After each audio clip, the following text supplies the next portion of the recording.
తాకట్టులో ఉన్న బంగారాన్ని విడిపించి కొనబడును. మీ బంగారాన్ని బాబీ గోల్డ్ బయర్స్ అదే రోజు ఆన్లైన్ ధరకు కొని అప్పటికప్పుడే డబ్బులు ఇవ్వబడును. Contact number 7093169898. నమస్తే, వెల్కమ్ టు ఆదాన్. నమస్తే మహేశ్వరరావు గారు. నమస్తే. ప్రస్తుతం తెలంగాణలో కేజీఎఫ్ కమ్మ గ్లోబల్ ఫెడరేషన్ అని చెప్పేసి ఒకటి పెట్టి దానికి రేవంత్ రెడ్డిని చీఫ్ గెస్ట్గా పిలిచి ఒక కార్యక్రమం అయితే చేశారు. సో దాని ఉద్దేశం జట్టి కుసుమ కుమార్ ఆయన కూడా నేను ఇంతకుముందు ఇంటర్వ్యూ చేశాను. దాని యొక్క ఉద్దేశాలు లక్ష్యాలు ఏంటో అడిగాను.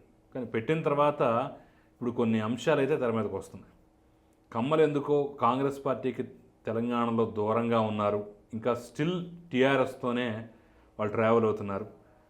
వాళ్ళందరినీ ఇటు పక్కకు తీసుకొచ్చే కార్యక్రమం తప్ప కమ్మ వాళ్ళకి పెద్దగా ఉపయోగపడేటటువంటి విధంగా అయితే ఏమీ లేదు అనే కొన్ని ఆరోపణలు, కొన్ని మాటలు అయితే వినిపిస్తున్నాయి. మీ మీ మీ ఉద్దేశం ఏంటి? ఆంధ్రప్రదేశ్లో ఆల్రెడీ మీరు ఎదుర్కొంటున్న సమస్య చూస్తున్నాం. అసలు మాకు కమ్మవాళ్లే అవసరం లేదు అని చెప్పేసి షర్మిల వ్యవహరిస్తున్న తీరు పట్ల మీరంతా నిరసన వ్యక్తం చేస్తున్నారని కూడా మేము రోజు వింటూనే ఉన్నాం. సోషల్ మీడియాలో బయట మీరు మాట్లాడే మాటలు కూడా చూస్తూనే ఉన్నాం. కాబట్టి మరి ఆంధ్రప్రదేశ్లో జరిగింది తెలంగాణలో జరగకుండా జాగ్రత్త పడుతున్నాడు రేవంత్ రెడ్డి. ఇక్కడ అంటే మేము చెప్పదలుచుకుంది అసలు దీని ఉద్దేశం, ఈ క్యాస్ట్ మీద విపరీతంగా నెగిటివ్ ముద్ర వేశారు. అసలు ఆంధ్రప్రదేశ్ ఆంధ్ర చరిత్రలో మనం చూస్తే సంఘం కోసం పనిచేసిన క్యాస్ట్ కమ్మ క్యాస్టే. మీరు త్రిపురనేని రామస్వామి గారిని చూసుకున్నా కానీ, ఈవెన్ నాగార్జున సాగర్కి అన్ని వేల ఎకరాల భూమి ఇచ్చిన, సో చెప్పాలంటే స్కూళ్ళకి కాలేజీలకి భూములు దానం చేసిన మొత్తం కమ్యూనిస్ట్ కుటుంబాలు కానీ ఇవన్నీ కూడా మనం చూసుకుంటా ఆ కులం కొన్న అది ఎన్జి రంగా కానీ వ్యవసాయం సంబంధించి కానీ వీళ్ళందరూ కూడా దాని మీద నెగిటివ్గా ప్రచారం చేశారు. దేనికి చేశారంటే దోపిడీ చేసేదానికి ఈ క్యాస్ట్ అడ్డంగా ఉంది. ఈ క్యాస్ట్లో ఉన్న సహజత్వం ఏంటంటే సో నిజాన్ని మాట్లాడేస్తారు. ఇప్పుడు సపోజ్ గత 4 సంవత్సరాలు మేము వైసీపీ మీద మాట్లాడాం, సో ఈ టీడీపీ విధానాల మీద కూడా మాట్లాడాం. మీరు చూసారు, ఆర్థిక విధానాలు, ఈ స్కీములు, వీటన్నిటి మీద మాట్లాడాం. అంటే మా నేచర్ అది, మా నేచరే మేము నిజాయితీగా అవుట్ రైట్గా మాట్లాడే తత్వం ఉంటుంది. సో ఇది ఎప్పుడు కూడా ఈ ఫైటర్ కమ్యూనిటీ కాబట్టి ఎక్కడ ఇబ్బంది అవుతుందో దీన్ని టార్గెట్ చేసి సంఘానికి దూరం చేయాలన్న ఉద్దేశంతో పట్టిన కుట్రని తిప్పుకొట్టాలన్న ఉద్దేశంతో ఈ మీటింగ్ అనేది నేను అనుకున్నాను. బట్ అది లక్ష్యం నెరవేరింది. చెప్పాలంటే కమ్మ క్యాస్ట్ ఏం చేసింది నేను చూశాను సోషల్ మీడియాలో. మన కమ్మ క్యాస్ట్ షేర్ చేసిన వాళ్ళు కాదు, అంటే మిగతా అన్ని కమ్యూనిటీలు కూడా, ఇప్పుడు వెంకటాద్రి నాయుడు రాజా వాసిరెడ్డి ఆయన ఇన్ని ఎకరాల భూమి ఇచ్చాడంటే అదందరూ షేర్ చేశారు. అలాగే ఎన్జి రంగా రైతు చేసింది అవన్నీ షేర్ చేశారు. రామస్వామి త్రిపురనేని రామస్వామి క్యాస్ట్కి సంబంధించింది కాదు, అందరూ అంటే బ్రాడర్ ప్రాస్పెక్టివ్ అనేది రావడం జరిగింది.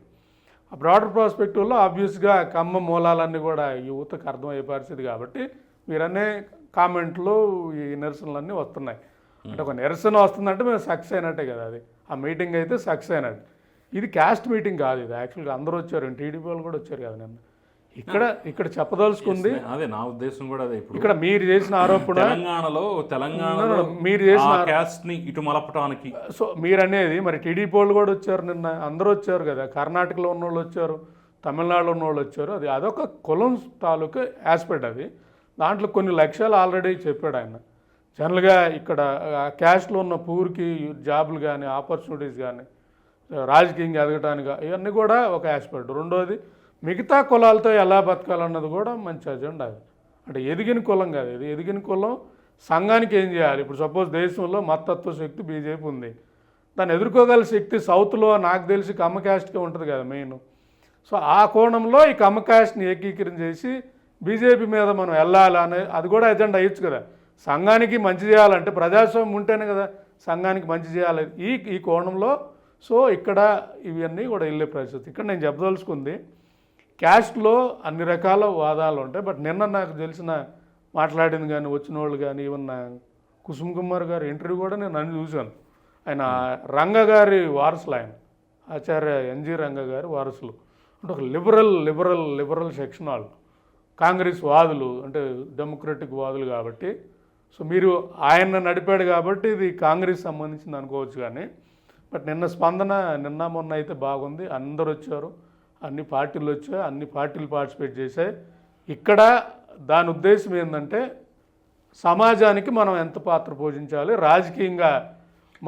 అంటే రేవంత్ రెడ్డి చేసిన కామెంట్స్ నేను ఎప్పుడో పెట్టమన్నాను, ముందే పెట్టమని 2 ఏళ్ల క్రితం పెట్టమని అది ఇప్పుడు కార్యరూపం దాల్చిందని అంటే చెప్పి ఎవరైనా ఇప్పుడు రేవంత్ రెడ్డి ఆ క్యాస్ట్ని ఇటు రాజకీయంగా వాడుకోవడం కోసం రాజకీయంగా వాడుకోవడం కోసం ఎందుకు అనుకోవాలి? ఇప్పుడు ఆ క్యాస్ట్ని నిరంతరం దుర్మార్గంగా చూపించే ప్రక్రియ గత వైఎస్ఆర్సీపీ ప్రభుత్వం చేసింది. అప్పుడే పెట్టాలి యాక్చువల్గా ఇది. అంటే నేను చెప్పాలంటే 3 years 4 years అప్పుడే పెట్టాలి. ఈ క్యాస్ట్ ఇది సమాజానికి ఇది చేసిందని అప్పుడే చెప్పాలి కదా. సో ఇప్పుడు అయినా పెట్టారు కాబట్టి నేను అనేది యాక్చువల్గా ఇంకా బ్యాకే పెట్టాలి.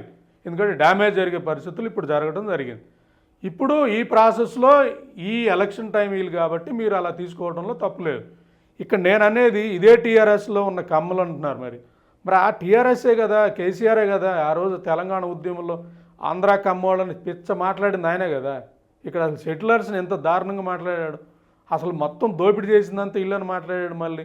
సో ఇప్పుడు వచ్చాక ఆ క్యాస్ట్ అవసరం ఉంది కాబట్టి మళ్ళీ వాళ్ళు మాట్లాడే పరిస్థితి కాదు కదా.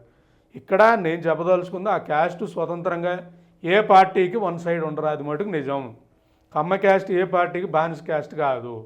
అవుట్ రైట్గా క్యాస్ట్లో లిబరల్స్ ఉన్నారు, టీడీపీ వాదులు ఉన్నారు, కాంగ్రెస్ వాదులు ఉన్నారు, ఈవెన్ ఆర్ఎస్ఎస్ వాళ్ళు ఉన్నారు, కమ్యూనిస్టులు ఉన్నారు. ఇంత వైరుధ్యం ఉన్న ఆస్పెక్ట్ ఉంది కాబట్టి ఇట్స్ ప్రోగ్రెసివ్ కమ్యూనిటీ అది.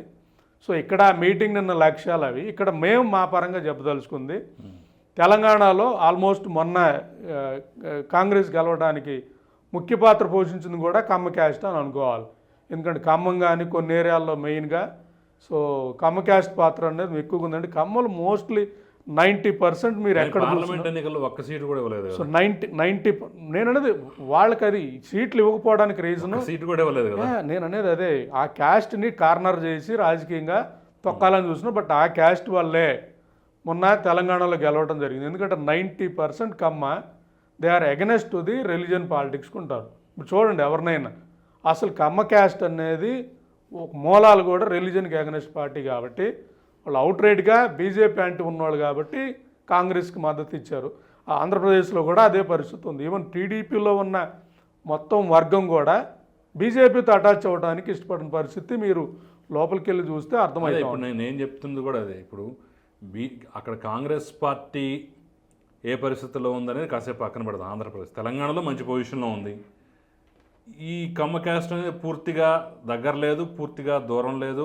కొంత టీఆర్ఎస్తో కూడా ఇప్పటికీ ట్రావెల్ అవుతుంది కాబట్టి తెలుగుదేశం ఎఫెక్ట్ ఏమన్నా పడుతుందేమో. తెలుగుదేశం ఈరోజు బీజేపీతో కలిసింది కాబట్టి రేపటి రోజున మళ్ళీ వాళ్ళు బీజేపీ వైపు వెళతారేమో. అసలే పార్లమెంట్ ఎన్నికల్లో దెబ్బపడిపోయింది. మనకు మంచి మెజారిటీ మంచి సీట్లు వస్తుందనుకుంటే మనము బీజేపీ చిరసమానంగా వచ్చాం, ఒకటి అటు ఒకటి ఇటు కాకుండా. రేపటి రోజున బీజేపీ మింగేస్తాం. అందుకని జాగ్రత్త పడిపోయి ఈ ప్రధాన కమిటీని లాక్కుందాం అనేటువంటి ఆలోచన, రాజకీయ ఆలోచన లేదు అంటారా? నేననేది దాని తప్పేమైనా ఉందా? దానివల్ల తప్పేం లేదు కదా. ఇప్పుడు నేననేది తెలంగాణలో ఈ కమ్యూనిటీని నెగ్లెక్ట్ చేసిన వాళ్ళు గుర్తించి వాళ్ళు ఇంతమంది మినిస్టర్లు ఇంతమంది వచ్చారంటే ఆ కమ్యూనిటీకి ప్రాధాన్యత పెరిగినట్టే కదా. మరి అదే ఆంధ్రప్రదేశ్లో లేదు కదా. నేను అనేది ఇక్కడ ఎప్పుడు కూడా రాజకీయాల్లో ఇప్పుడు రాజకీయ పార్టీలు అన్ని వర్గాలను కలుపుకోవాలి కదా. అదే నేను చెప్పేది. సో మీరు అన్నట్లే కమ్యూనిటీకి సీట్లు ఇవ్వలేదు, ఎంపీలు ఇవ్వలేదు, అవి ఇవ్వలేదు అన్నారు కాబట్టి మేబీ నిరసన ఉంది కాబట్టి ఆ కమ్యూనిటీ తాలూకా సో తీసుకోవడానికి రేవంత్ రెడ్డి గారు ప్రయత్నించారు అనుకోవచ్చు కదా. అది మంచి పరిణామే కదా కమ్యూనిటీ పరంగా.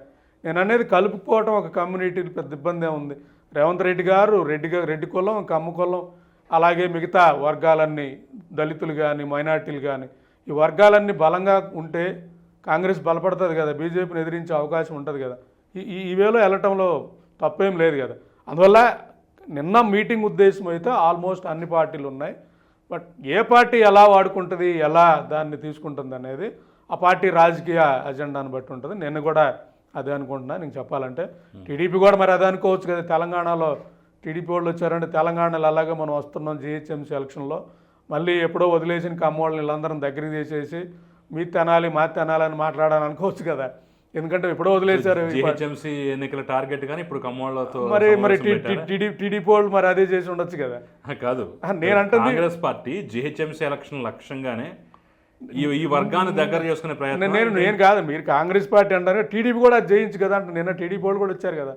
ఇక్కడ ఈ వర్గం మెయిన్ నిన్న పెట్టిన మీటింగ్ లక్ష్యం ఏంటంటే ఈ క్యాస్ట్ మీద వేసిన ముద్ర ఇది ఇంకా ఈ కాస్ట్ తాలూకు ఫార్వర్డ్ థింకింగ్ అని ఇది ఎప్పుడో 1 year బ్యాక్ వచ్చిందండి. సుజనా చౌదరి గారు ప్రపోజల్ పెట్టారు. ఆయన సుజనా చౌదరి గారితో నేను ఒకసారి మీట్ అయినప్పుడు ఆయనే చెప్పారు ఈ క్యాస్ట్ తాలూకు మూలాలు మర్చిపోయింది, మొత్తం క్యాస్ట్ బ్యాక్గ్రౌండ్ అంతా మూలాలు తీసుకొని ఆ వర్కౌట్ చేసుకొని సమాజానికి మన వంతుగా చాలా వంతు చేయాల్సింది. డెవలప్ అయిన కమ్యూనిటీ సమాజానికి చాలా వంతు చేయాలంటే డెవలప్ అయిన వాళ్ళందరూ కూడా దీంట్లో భాగస్వామ్యం చేయాలి. అదే సో గ్లోబల్ ఫెడరేషన్ అనేది ఇక్కడ ప్రపంచంలో ఉన్న పారిశ్రామికవేత్తలు నోటబుల్ పర్సన్స్ అందరూ కాంట్రిబ్యూట్ చేస్తారు కాబట్టి నిధులు సమకూరుతాయి. దాంతో సో పేద కమ్మోళ్ళకి వస్తుంది. అలాగే మిగతా కమ్యూనిటీకి సంబంధించిన సంఘాలు కానీ వాటిని అందరిని కూడా కన్సిడర్ చేసే వర్గం అంటే సంఘానికి ఉపయోగపడే కార్యక్రమే కదా. దాన్ని ఎవరు ఎలా వాడుకుంటారు అనేది అది రాజకీయాలు అలాగే ఉంటాయి. దాంట్లో మనం పట్టించుకోవాల్సిన అవసరం లేదని ఇది ఇనివే వీటన్నిటికీ చెప్పాలంటే జట్టి కుసుమకుమార్ గారిని సో ఈ సభ ఏదైతే ఉందో ఆయన నిర్వహించడం కానీ ఆయన విధానం కానీ ఆయన బ్యాక్గ్రౌండ్ కానీ అవుట్ రైట్గా ఒక కమ్మ కులానికి ఒక ఐకానిక్ కానీ ఒక ప్రతినిధి కానీ చెప్పాలంటే మొత్తం రాజకీయంగా కూడా అన్ని వర్గాలు కూడా ఆయనకి వెళ్ళి చూసే పరిస్థితి కనపడిందంటే అంతలా సక్సెస్ చేశారు. దాంట్లో మేము కూడా భాగస్వామ్యం ఉన్నాం. అంటే మేము కదా అందరం కూడా భాగస్వామ్యం అయ్యాం కాబట్టి ఇంకా అన్ని కమ్యూనిటీలు కూడా చేయాలి. అన్ని కమ్యూనిటీ కూడా వాళ్ళ కులానికి ఏం చేసుకొని అలాగే మిగతా సమాజానికి మీ పాత్ర ఏంటి తప్పేం లేదు కదా. నీ ఇంటి బాగా చేసుకుంటా ఊరికి ఏం చేస్తావో చెప్పాల్సిన బాధ్యత అయితే ఉంది కదా. అలాగే నీ కమ్యూనిటీ చేసుకుంటా రాష్ట్రానికి ఏం చేస్తావు, దేశానికి ఏం చేస్తావు. నీ కమ్యూనిటీ చేసుకుంటా రెడ్డి కమ్యూనిటీ కూడా అదే చేయొచ్చు కదా. అలాగే ఎల్మ కూడా అదే చేయొచ్చు కదా. బీసీలు అలా చేయొచ్చు, ఎస్సీలు అలా చేయొచ్చు, మైనార్టీలు అలా చేయొచ్చు. చేయమనే కోరుతున్నాం. చేస్తేనే సంఘం బాగుపడుతుంది. సంఘంగా ఉంటాను కదా మేము ఈ ప్రాసెస్ మన వాళ్ళు చేశారు అనేది నేను వెళ్తున్నాను. అది